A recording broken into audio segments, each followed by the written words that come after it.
Davanagere by election result ಬಂತು. ಆಶ್ಚರ್ಯ ಆಗ್ತಿದೆಯಾ? ಆದರೆ ನಿಜ, ಕಾಂಗ್ರೆಸ್ ಪಕ್ಷವನ್ನ ಪುಡಿ ಪುಡಿ ಮಾಡಿದೆ ಶಾಮನೂರು ಶಿವಶಂಕರಪ್ಪ ಅವರ ಕುಟುಂಬ ಈ ಚುನಾವಣೆಯಲ್ಲಿ. ಅಷ್ಟೇ ಅಲ್ಲ, ಮುಸ್ಲಿಮರು ಮತ್ತೆ ಯಾವತ್ತೂ ಮೇಲೇಳಬಾರ್ದು ಹಾಗೆ ಮಣ್ಣು ಮುಗಿಸಿದೆ ಶಾಮನೂರು ಶಿವಶಂಕರಪ್ಪ ಅವರ ಕುಟುಂಬ. ಇದಕ್ಕೆ ಕಾರಣ ಯಾರು ಗೊತ್ತಾ?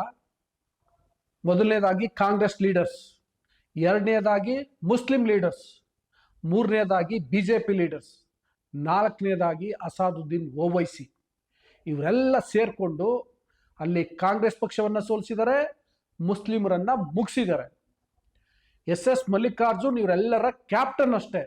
ಅದ್ರ ಬಿಟ್ಟರೆ ಅವ್ರದ್ದೇನು ಪಾತ್ರ ಅಂತ ಇನ್ನೊಂದ್ಸಲ ಯಾವಾಗಲಾದರೂ ಹೇಳ್ತೀನಿ. ಬಟ್ ಈಗ ದಾವಣಗೆರೆ ಬೈ ಎಲೆಕ್ಷನ್ನಲ್ಲಿ ಟಿಕೆಟ್ ಹಂಚಿಕೆ ವಿಷಯದಲ್ಲಿ ಆಯ್ತಲ್ಲ, ಅದು ಬಹಳ ಇಂಟ್ರೆಸ್ಟಿಂಗ್ ಆದಂತಹ ಕಹಾನಿ. ಅದರಲ್ಲೂ ಮುಖ್ಯವಾಗಿ ಎಷ್ಟೇ ಒತ್ತಡ ಏರಿದ್ರೂ ತಾವು ಟಿಕೆಟನ್ನು ದಕ್ಕಿಸ್ಕೊಂಡ್ರಲ್ಲ ಶಾಮನೂರು ಕುಟುಂಬದವರು, ಅದು ಬಹಳ ಕುತೂಹಲಕಾರಿಯಾದಂತಹ ಸಂಗತಿ. ಅದಕ್ಕಿಂತ ಮಿಗಿಲಾಗಿ ಸುಮಾರು 80,000 ಮತದಾರರಿದ್ರೂ ಕೂಡ ಟಿಕೆಟ್ ತೆಗೆದುಕೊಳ್ಳಿಕ್ಕಾಗ್ಲಿಲ್ಲ ಮುಸ್ಲಿಮರಿಂದ. ಅದು ನಿಜವಾದ ಇಂಟ್ರೆಸ್ಟಿಂಗ್ ಆದ ಸ್ಟೋರಿ. ಅದನ್ನ ಹೇಳ್ತೀನಿ. ಆಗ್ಲೇ ಹೇಳ್ದಂಗೆ 4 ಜನ ಇದಕ್ಕೆ ಆರೋಪಿಗಳಿದ್ದಾರೆ. ಒಬ್ಬೊಬ್ಬರದೇ ಕಥೆಯನ್ನ ಹೇಳ್ತೀನಿ. ಅದಕ್ಕೆ ಮೊದಲು ನಾನು ನಿಮಗೆ ರಿಕ್ವೆಸ್ಟ್ ಮಾಡ್ತೀನಿ, ನೀವು ಇನ್ನೂ ಬೊಕ್ಕನಕೆರೆ ಡೈರಿಯನ್ನು ಸಬ್ಸ್ಕ್ರೈಬ್ ಮಾಡಿಲ್ಲ ಅಂದರೆ ದಯವಿಟ್ಟು ಸಬ್ಸ್ಕ್ರೈಬ್ ಮಾಡಿ, ಲೈಕ್ ಮಾಡಿ, ಶೇರ್ ಮಾಡಿ, ಮತ್ತು ಬೆಲ್ ಬಟನನ್ನು ಪ್ರೆಸ್ ಮಾಡಿ. ಮೊದಲನೇದಾಗಿ ಕಾಂಗ್ರೆಸ್ ಪಕ್ಷದ ನಾಯಕರು, ಅದರಲ್ಲೂ ಮುಖ್ಯವಾಗಿ ಸಿದ್ದರಾಮಯ್ಯ, ಡಿ ಕೆ ಶಿವಕುಮಾರ್ ಮತ್ತು ಮಲ್ಲಿಕಾರ್ಜುನ್ ಖರ್ಗೆ, ಇವ್ರು 3 ಜನ ಸೇರಿಕೊಂಡು ಈ ಸಲ ಅಲ್ಲಿ ಮುಸ್ಲಿಮರಿಗೆ ಟಿಕೆಟ್ ಕೊಡ್ತೀವಿ ಅಂತ ಡಿಸೈಡ್ ಮಾಡ್ಬೋದಾಗಿತ್ತು, ಮಾಡಲಿಲ್ಲ. ಮಲ್ಲಿಕಾರ್ಜುನ್ ಖರ್ಗೆ ಮತ್ತು ಶಾಮನೂರು ಶಿವಶಂಕರಪ್ಪ ಇಬ್ಬರು ಕೂಡ ಗಳಸ್ಯ ಕಂಠಸ್ಯ ಗೆಳೆಯರು. ಆ ಕಾರಣಕ್ಕೋಸ್ಕರ ಅವರು ಸುಮ್ಮನಾಗ್ಬಿಟ್ರು ಅಥವಾ ಕೈ ಎತ್ತಿಬಿಟ್ರು. ಸಿದ್ದರಾಮಯ್ಯ ಅವ್ರಿಗೆ ಮಲ್ಲಿಕಾರ್ಜುನ್ ಅವರನ್ನ ಮನವೊಲಿಸ್ಕೊಳ್ಬೇಕಾಗಿತ್ತು, ಒಬ್ಬ ಸಚಿವನನ್ನ ತಮ್ಮ ತೆಕ್ಕಿನಲ್ಲಿ ಇಟ್ಕೊಳ್ಬೇಕಿತ್ತು. ಅದಕ್ಕೋಸ್ಕರ ಅವರು ಕೂಡ ಕೈ ಕೊಟ್ಬಿಟ್ರು ಮುಸ್ಲಿಮರಿಗೆ. ಡಿ ಕೆ ಶಿವಕುಮಾರ್ ಮಲ್ಲಿಕಾರ್ಜುನನ್ನ ತಮ್ಮ ಕಡೆ ಸೆಳ್ಕೊಳ್ಬೇಕು ಅನ್ನೋ ಕಾರಣಕ್ಕೆ ಅವರು ಕೂಡ ಮುಸ್ಲಿಮರಿಗೆ ಅನ್ಯಾಯ ಮಾಡಿದರು. ಇದು ಕಾಂಗ್ರೆಸ್ ನಾಯಕರ ಕಥೆ ಆಯ್ತಾ. ಈಗ ಮುಸ್ಲಿಂ ನಾಯಕರ ಕಥೆ ಹೇಳ್ತೀನಿ ಕೇಳಿ. ಮುಸ್ಲಿಮರು ಒಂದಾಗಿ ಒಗ್ಗಟ್ಟಾಗಿ ಟಿಕೆಟ್ ಕೇಳಿದ್ರೆ ಡೆಫಿನೆಟ್ಲಿ ಸಿಗ್ಬೇಕಾಗಿತ್ತು, ಸಿಗ್ತಿತ್ತು. ಆದರೆ ಜಮೀರ್ ಅಹಮದ್ ಖಾನ್ ಅಲ್ಲಿ ಜಬ್ಬಾರ್ ಅವ್ರಿಗೆ ಟಿಕೆಟ್ ಕೊಡಿ ಅಂತ ಕೇಳಿದ್ರು. ಯಾವಾಗ ಜಮೀರು ಜಬ್ಬಾರ್ ಪರ ವಹಿಸ್ಲಿಕ್ಕೆ ಶುರುವಾದ್ರು, ಉಳಿದೆಲ್ಲ ಮುಸ್ಲಿಂ ನಾಯಕರು ಆ ಖಾಲಿದ್ ಅನ್ನುವಂತಹ ಯುವ ಕಾಂಗ್ರೆಸ್ ನಾಯಕನ ಕಡೆಗೆ ಅವರ ಬೆಂಬಲಕ್ಕೆ ನಿಂತರು. ಅವರಲ್ಲಿ ಒಂದು ಸ್ಪ್ಲಿಟ್ ಆಯಿತು. ಮುಸ್ಲಿಂ ನಾಯಕರ ಈ ಒಂದು ಬೇಜವಾಬ್ದಾರಿತನದಿಂದ, ಸ್ವಹಿತಾಸಕ್ತಿಗಳ ಕಾರಣಕ್ಕೋಸ್ಕರ ಟಿಕೆಟ್ ಕೈ ತಪ್ಪಿತು. ಮುಸ್ಲಿಂ ನಾಯಕರು ನಾನು ಆಗ್ಲೇ ಹೇಳ್ದಂಗೆ ಒಗ್ಗಟ್ಟಾಗಿ ಸಿದ್ದರಾಮಯ್ಯ ಅವ್ರ ಮೇಲೆ, ಮಲ್ಲಿಕಾರ್ಜುನ್ ಖರ್ಗೆ ಅವ್ರ ಮೇಲೆ, ಡಿ ಕೆ ಶಿವಕುಮಾರ್ ಮೇಲೆ, ಕಾಂಗ್ರೆಸ್ ಹೈಕಮಾಂಡ್ ಮೇಲೆ ಒತ್ತಡ ಏರಿದ್ರೆ ನಿರಾಕರಿಸಲಿಕ್ಕೆ ಸಾಧ್ಯನೇ ಇರಲಿಲ್ಲ. ಶಾಮನೂರು ಶಿವಶಂಕರಪ್ಪನೇ ಹಿಂದೆ ಒಂದ್ಸಲ ಹೇಳಿದ್ರಂತೆ, ನನ್ನ ನಂತರ ಇಲ್ಲಿ ಮುಸ್ಲಿಂ ಅಭ್ಯರ್ಥಿ ಆಗ್ಬೇಕು ಅಂತ. ಅದೊಂದು ನೆಪ ಸಾಕಾಗಿತ್ತು. ಆದರೆ ಮುಸ್ಲಿಂ ನಾಯಕರು ಆ ಸಮುದಾಯಕ್ಕೆ ಇವತ್ತು ಏನಾದರೂ ನಿಜವಾಗಿ ಖಳನಾಯಕರು ಇದ್ದಾರೆ ಅಂದರೆ ಅದು ಅವರದೇ ಸಮುದಾಯದ ನಾಯಕರು. ಅದು ರೆಹಮಾನ್ ಖಾನ್ ಅವರಿಂದ ಹಿಡಿದು ಜಮೀರ್ ಅಹಮದ್ ಖಾನ್ ವರೆಗೆ ಎಲ್ಲರೂ ಕೂಡ. ಇಡೀ ಪ್ರಾಸೆಸ್ ಅಲ್ಲಿ ರೆಹಮಾನ್ ಖಾನ್ ಅವರ ಚಿತ್ರಣವನ್ನು ನೀವೆಲ್ಲಾದ್ರೂ ನೋಡಿದ್ರ? ಅವ್ರ ಮಾತುಗಳನ್ನ ಕೇಳಿದ್ರ? ಅವ್ರ ಹೇಳಿಕೆಗಳನ್ನ ಗಮನಿಸಿದ್ರ? ಜಮೀರ್ ಅಹಮದ್ ಖಾನ್ ಹೇಗೆ ನಡ್ಕೊಂಡ್ರು? ಅನವಶ್ಯಕವಾಗಿ ವಿವಾದವನ್ನು ಸೃಷ್ಟಿ ಮಾಡಿದ್ರು. ಎಲ್ಲಿ ಏನ್ ಮಾತಾಡಬೇಕು ಅದನ್ನು ಮಾತಾಡಿದ್ರೆ ಬಹುಶಃ ಈ ತರ ಸಮಸ್ಯೆ ಆಗ್ತಿರ್ಲಿಲ್ಲ.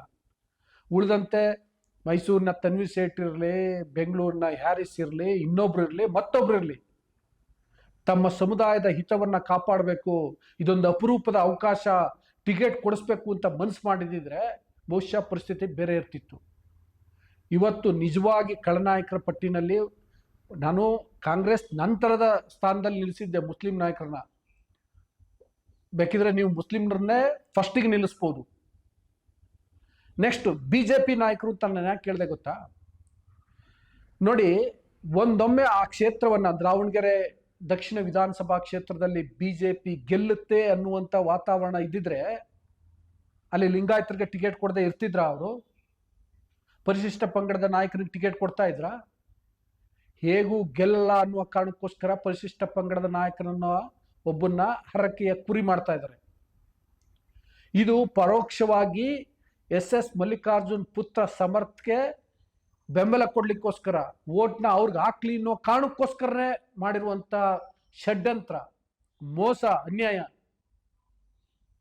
ಅದೇ ಕಾರಣಕ್ಕೋಸ್ಕರ ಮುಸ್ಲಿಮರು ಅಲ್ಲಿ ಇವತ್ತು ಸೋಲಿಕ್ಕೆ ಅಥವಾ ಮುಸ್ಲಿಮರು ಮತ್ತೆ ಎಂದೂ ಕೂಡ ಮೇಲೇಳಲಿಕ್ಕೆ ಸಾಧ್ಯ ಆಗದೆ ಇರೋ ರೀತಿಯಲ್ಲಿ ಏನೇನು ನಡೆದಿದೆಯಲ್ಲ, ಅದಕ್ಕೆ ಬಿಜೆಪಿಯವರು ಕೂಡ ಕಾರಣ. 4ನೇವರು ಅಸಾದುದ್ದೀನ್ ಓವೈಸಿ. ಈ ಮನುಷ್ಯ ಇಡೀ ದೇಶದಲ್ಲಿ ಎಲ್ಲ ಕಡೆ ಓಡಾಡಿಕೊಂಡು ಎಲ್ಲೆಲ್ಲಿ ಕಾಂಗ್ರೆಸ್ ಪಕ್ಷವನ್ನ ಸೋಲಿಸ್ಬೋದು ಅಲ್ಲೆಲ್ಲ ಕಾಂಗ್ರೆಸ್ ಸೋಲಿಸ್ಬೇಕು ಅಂತಾನೆ ಕ್ಯಾಂಡಿಡೇಟ್ ಹಾಕುವಂತ ಮನುಷ್ಯ. ಆದರೆ ದಾವಣಗೆರೆ ಬೈ ಎಲೆಕ್ಷನ್ ಅಲ್ಲಿ ಕ್ಯಾಂಡಿಡೇಟ್ ಹಾಕಿಲ್ಲ. ಯಾಕೆ? ಇದು ಅಂಡರ್ಸ್ಟ್ಯಾಂಡಿಂಗ್ ಪಾಲಿಟಿಕ್ಸ್ ಅಲ್ವಾ? ಬಿಜೆಪಿಯವ್ರು ಹೇಳಿಲ್ಲ ಅಂತ ಹಾಕಿಲ್ವಾ? ಅಥವಾ ಎಸ್ ಮಲ್ಲಿಕಾರ್ಜುನ್ ಜೊತೆಗೆ ಏನಾದರೂ ಬೇರೆ ರೀತಿಯ ಹೊಂದಾಣಿಕೆ ಇದೆಯಾ? ಈ ಪ್ರಶ್ನೆಗಳು ಡೆಫಿನೆಟ್ಲಿ ಎದ್ದೇಳ್ತವೆ. ಮತ್ತೆ ಈಗ ನಾನು ಏನು ಮಾತಾಡ್ತಿದ್ದೀನಲ್ಲ, ಇವೆಲ್ಲವೂ ಕೂಡ ನನ್ನ ಮಾತುಗಳಲ್ಲ, ಸಮುದಾಯದಲ್ಲಿ ಕೇಳಿಬರ್ತಿರುವಂತಹ ಮಾತುಗಳು. ಮುಸ್ಲಿಂ ನಾಯಕರೇ ಮುಸ್ಲಿಂ ಸಮುದಾಯಕ್ಕೆ ಅನ್ಯಾಯ ಮಾಡ್ತಿದ್ದಾರೆ ಎನ್ನುವಂತಹ ಮಾತುಗಳು. ಈ 4 ಜನ Congress leaders, Muslim leaders, BJP leaders ಮತ್ತೆ ಅಸಾದುದ್ದೀನ್ ಓವೈಸಿ ಇವರಿಷ್ಟು ಜನ ಸೇರಿಕೊಂಡು ದಾವಣಗೆರೆ ಬೈ ಎಲೆಕ್ಷನ್ ಅಲ್ಲಿ ಈಗಾಗಲೇ ಕಾಂಗ್ರೆಸ್ ಪಕ್ಷವನ್ನು ಮುಗಿಸ್ಬಿಟ್ಟಿದ್ದಾರೆ, ಮುಸ್ಲಿಮರನ್ನು ಮುಗಿಸ್ಬಿಟ್ಟಿದ್ದಾರೆ. ಈಗ ಮುಸ್ಲಿಮರು ಏನ್ ಮಾಡ್ಬೇಕು? ಪದೇ ಪದೇ ನಾನು ಯಾಕೆ ಮುಸ್ಲಿಮರು ಮಾತ್ರ ಅಲ್ಲಿ ಟಿಕೆಟ್ ಕೊಡಬೇಕಿತ್ತು ಅನ್ನೋ ಕಂಟೆಕ್ಸ್ಟ್ ಅಲ್ಲಿ, ಅಥವಾ ಮುಸ್ಲಿಮರಿಗೆ ಮಾತ್ರ ಅನ್ಯಾಯ ಆಗಿದೆ ಅನ್ನುವಂಥ ಕಂಟೆಕ್ಸ್ಟ್ ಅಲ್ಲಿ ಮಾತಾಡ್ತಿದ್ದೀನಿ ಅಂದ್ರೆ, ಅಫ್ಕೋರ್ಸ್ ಹಂಗ ನೋಡಿದ್ರೆ ಬರೀ ಮುಸ್ಲಿಮರಿಗೆ ಮಾತ್ರ ಅನ್ಯಾಯ ಆಗಿಲ್ಲ, ಅದು ಅಹಿಂದ ಕಾನ್ಸ್ಟಿಟ್ಯೂನ್ಸಿ, ಅಹಿಂದ ವರ್ಗಕ್ಕೆ ಸಿಗ್ಬೇಕಾಗಿತ್ತು ಅಲ್ಲಿನ ಸ್ಥಾನ.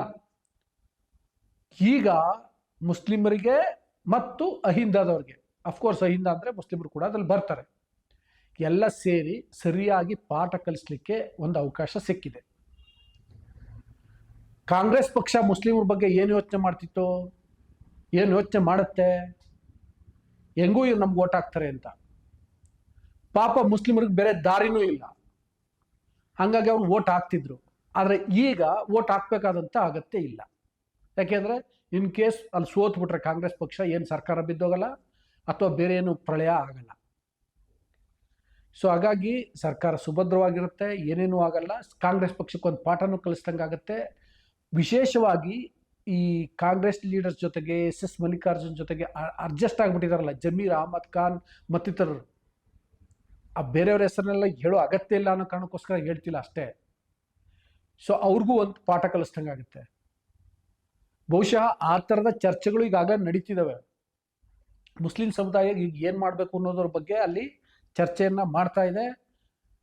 ಕಾಂಗ್ರೆಸ್ ಅನ್ನ ಬೆಂಬಲಿಸ್ಬೇಕಾ, SDPI ಬೆಂಬಲಿಸ್ಬೇಕಾ, ಬಿಜೆಪಿಗೆ ಹಾಕ್ಬೇಕಾ, ನ್ಯೂಟ್ರಲ್ ಆಗಿರ್ಬೇಕಾ, ವೋಟ್ನೇ ಹಾಕ್ಬಾರ್ದಾ, ನೋಟಾಕ್ ಹಾಕ್ಬೇಕಾ, ಈ ಥರದ ಪ್ರಶ್ನೆಗಳನ್ನ ಇಟ್ಕೊಂಡು ಚರ್ಚೆಗಳು ಆಗ್ತಿದ್ದಾವೆ.